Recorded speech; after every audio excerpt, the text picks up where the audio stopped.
Assalamu alaikum. Assalamu alaikum. Walking past the Taliban towards Kabul's airport. It's just hours after the last American soldiers departed after 20 years in Afghanistan.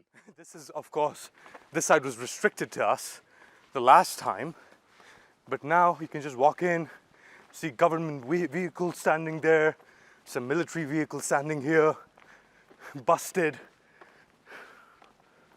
Picture of Hamid Karzai, the man after whom this airport is named.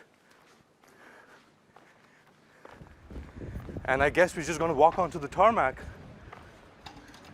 From the passenger terminal, we are transported to the military area of the airport, where the last US plane took off. Parked on the tarmac are dozens of helicopters of all shapes and sizes. And what's left behind is something surreal. It's something out of a movie, a post-apocalyptic movie almost. There's more in this hangar. A fleet of Black Hawk helicopters and Russian-made Mi-17 transport aircraft that were brought by the Americans for Afghan forces.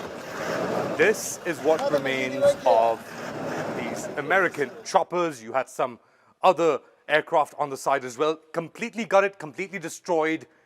They've even gotten rid of the avionics, and door here, cut out in the door, busted the windows, and this is kind of confusing the Taliban. They're like, we already have so many other choppers that they've been able to capture from ANDSF elsewhere, and why would the Americans do this?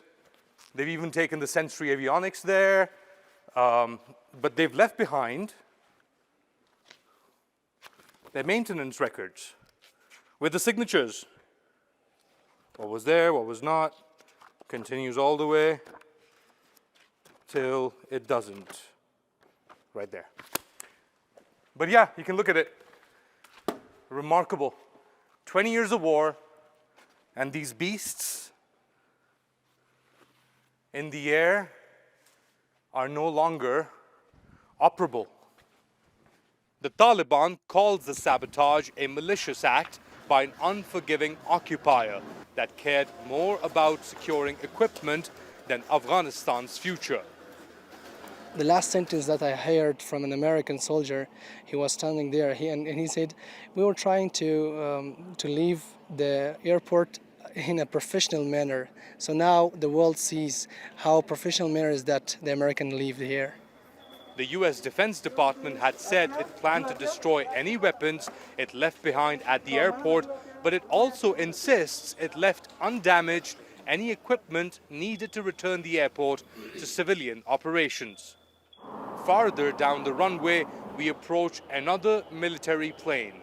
This seems to be largely intact, at least the hull of it inside, but outside, the propellers are turned, the tires are bust, and even the control area there, the electronics and avionics have been ripped out.